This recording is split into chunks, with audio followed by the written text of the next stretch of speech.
Hey, and welcome to this week's coaching video for those of you facilitating your adult off-campus small group.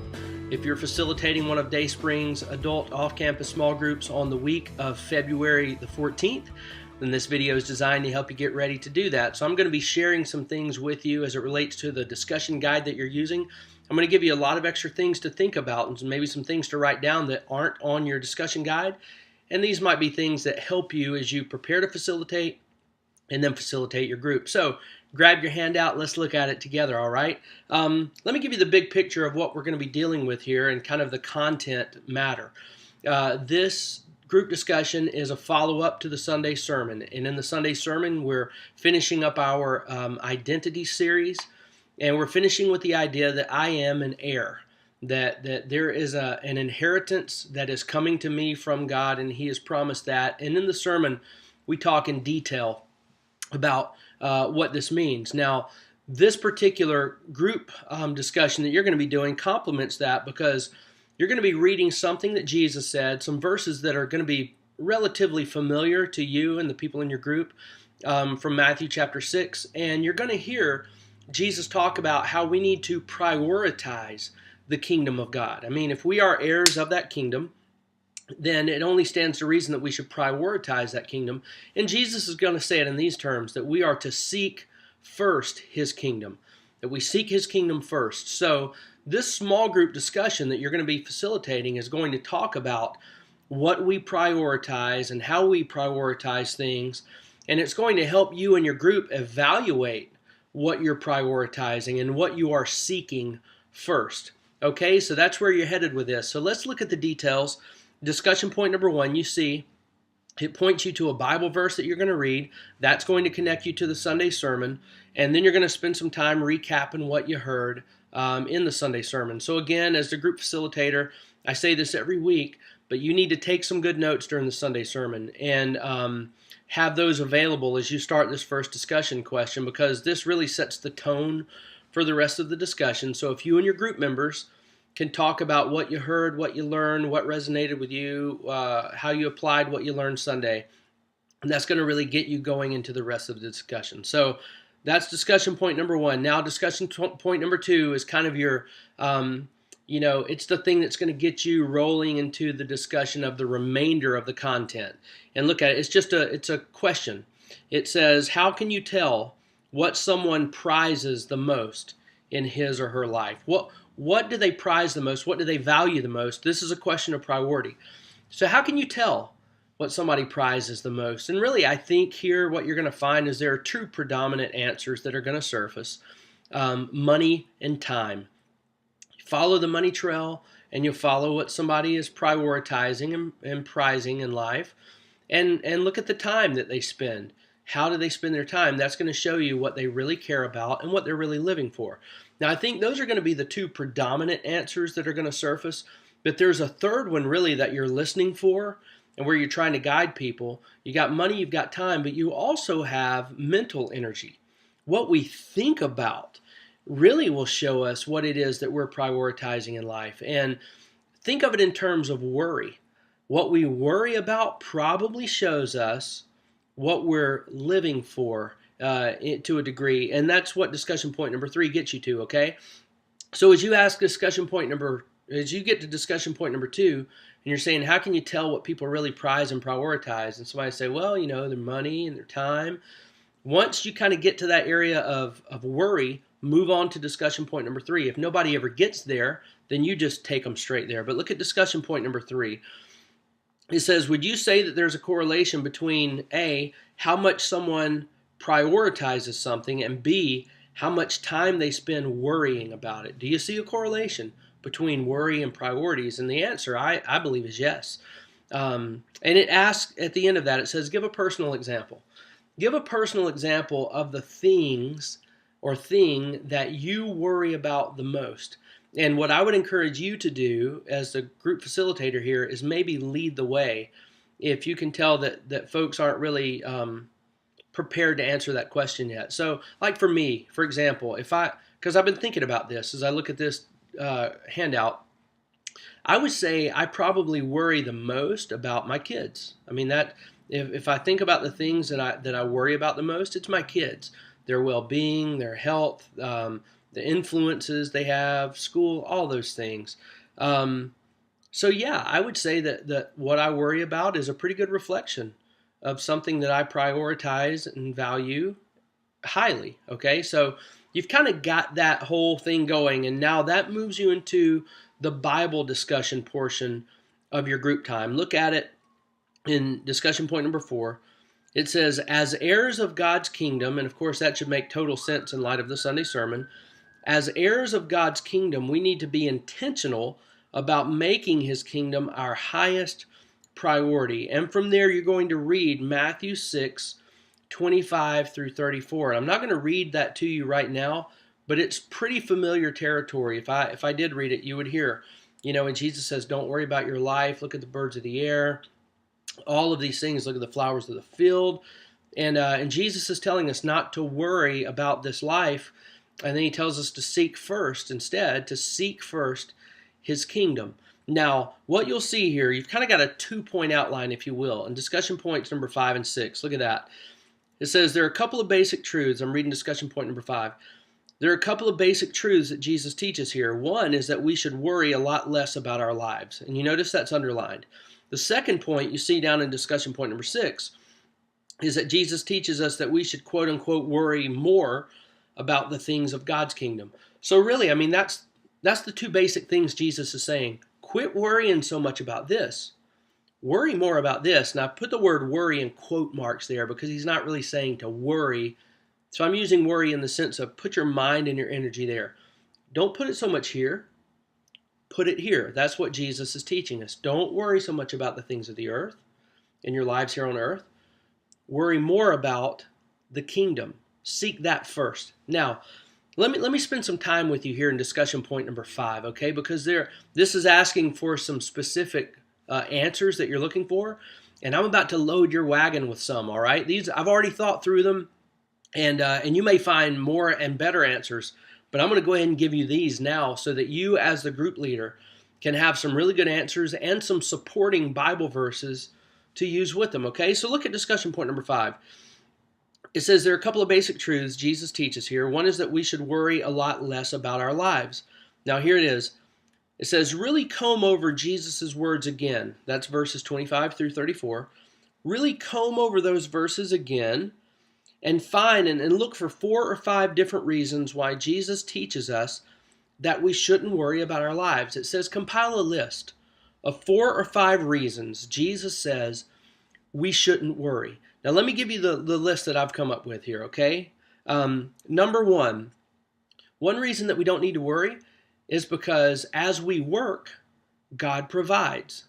God provides as we work. Now, the verses that support that here from this text, verse 26, and then verses 28 through 30, all right? Verse 26 and 28 through 30, because Jesus says, look out there at the birds. See how they work, and as they work, I take care of them. Look, how much more so you? If you're doing things like that, if you're kind of working to sustain your own life, don't you think I'm going to take care of you if I do it for the birds?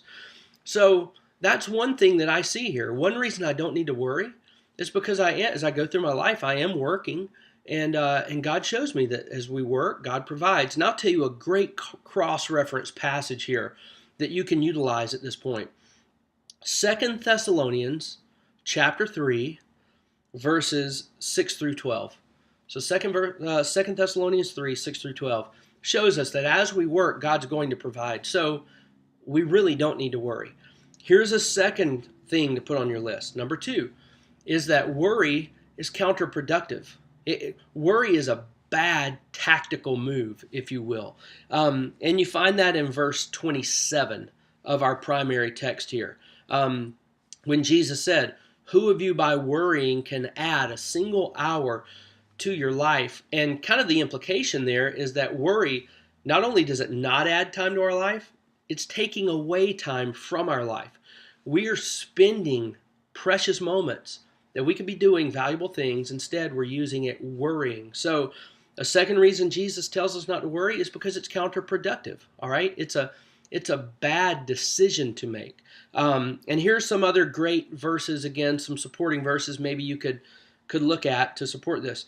Psalm 139, verse 16. So that's Psalm 139, verse 16. And Job 14, verse 5. Job 14, verse 5. So that's a second thing that you can put on your list. Here's a third thing, and I love this one.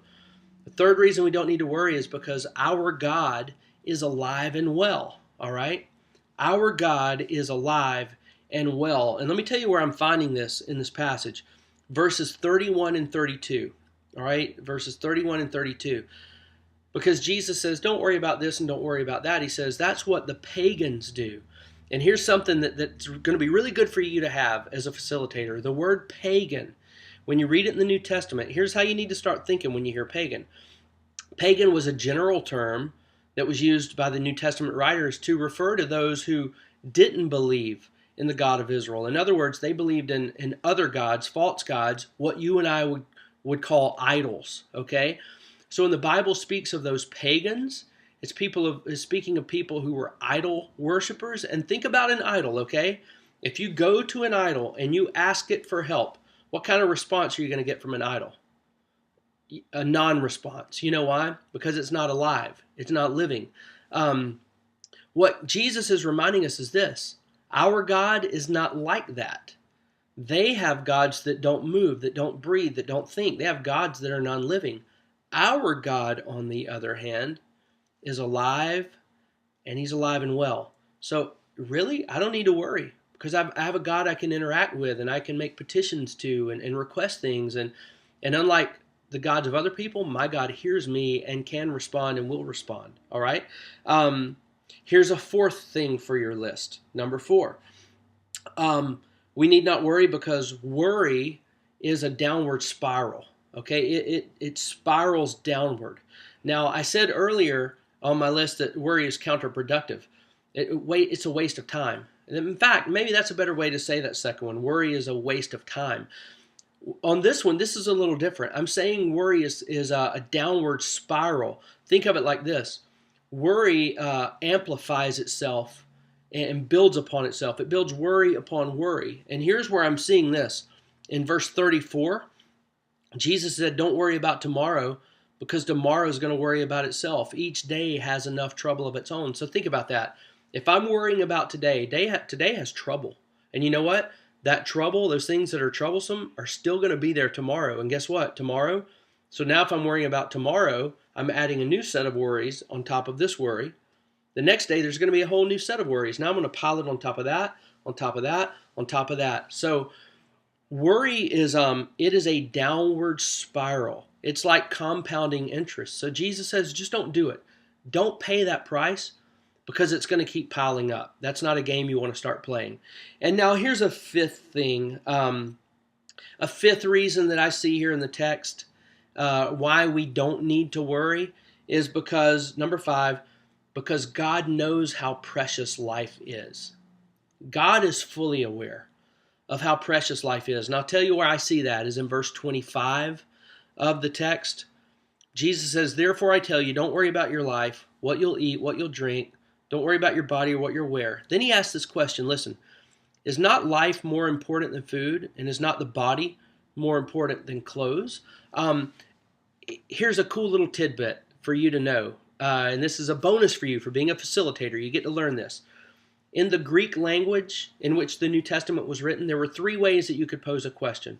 One was neutral. You ask a question. It would be like me saying, hey, are these your clothes? That's a neutral question. You're going to answer either yes or no.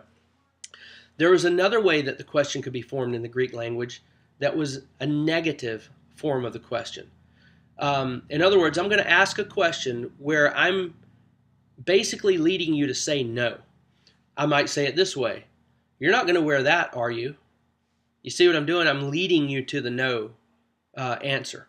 There was a third way in the Greek language that people like Jesus could have asked a question, and it was a positive spin. You would add a little word that would cause someone to say yes. For example, you like this outfit, right?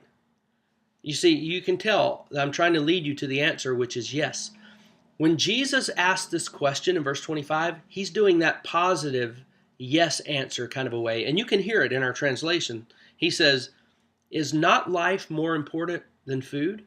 In other words, he's saying, I know that life is precious and that life is more precious than even the details of our lives. I know that.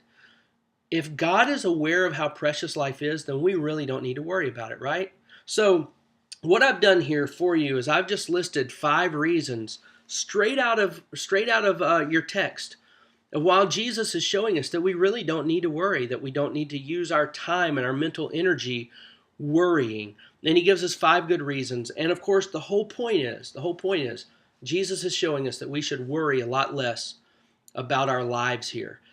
And that brings us to the second point, which is discussion point number 6. What he's showing us is that we should worry a lot more about the kingdom. And that's found in verse 33, by the way. That's not on your handout, but that's where you get that.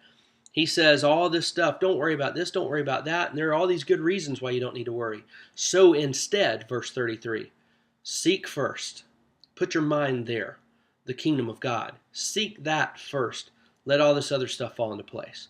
Now, from there, you move on to discussion point number 7. This is a little group exercise, so you're going to need a piece of paper for this. And so you go ahead and have that ready as a group facilitator. A piece of paper and some things to write with. And by the way, you should already have this because you guys just compiled a list of why we don't need to worry. But here's a new list. Look at discussion point number 7. It says grab a piece of paper and make 2 categories. Here's the first category, earthly stuff. The second category is kingdom stuff. All right, kingdom of God stuff. So you got earthly stuff, kingdom stuff. He says, everyone call out the 2 top things that you're really worrying about these days, and be honest. And if someone calls out something, put it on the list wherever it fits. Is this an earthly thing or is it a kingdom thing? And you should already have some of these answers because you talked about this way back up in discussion point number 3.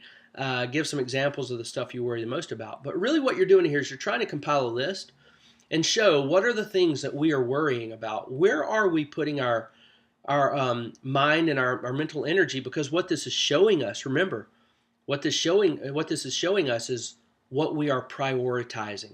So you should have a good, honest list here. Remind your group, no Sunday school answers allowed here. What is an honest list of the things that we're worrying about at this point? And by the way, some of the things that people are going to call out could go either way on either list, and the determining factor is going to be motive. Like when I say I worry about my kids, that could be an earthly reason. You know, it could be the reason of because I want them to be successful one day and have a lot of money and to take care of me when I'm old. Or that motive could be I could say I worry about them because I really want them to love God, and I worry about some of the influences in their life and that kind of stuff. So some of these answers could go on either list. You may have to explore the motive and ask, why is that, to see where it fits best. But what you're going to do is you're going to come up with a list. And what you're probably going to find, if you're like me and if you guys are like every other human, you're probably going to find that we are prioritizing the things of the earth way too much. And our worry is revealing that. So discussion point number 8. Look over the list of things you're worried about. What does it reveal? What should be different? Which brings you to discussion point number 9, which is a closer. At this point, discussion point number 9, you're going to finish by praying for each other. And it recommends using Philippians 4, verses 4 through 9 as a framework for the way that you're going to pray for each other. So go ahead as a group facilitator, read those verses and understand what this discussion point is asking of you. Kind of see what the prayer plan is. And what you might do is you might assign certain parts of that prayer out to different people in your group. But finish with discussion point number 9. It kind of guides you as to how to close it up. And what you're doing is you're praying for each other. That's how you're finishing. You're praying that God will help you align your priorities, that God will help you to worry less about earthly things and to worry more, so to speak, about the kingdom. Because after all, we are an heir of that kingdom. So let's worry more about the kingdom which belongs to God and will belong to us. All right? So thanks for listening in. I hope this has been helpful. Go back and watch the video again if you need to. But I hope this has been helpful. Hope you and your group have some very meaningful dialogue about our inheritance as heirs of the kingdom and how we ought to be living that out today. All right? God bless you. We'll see you Sunday.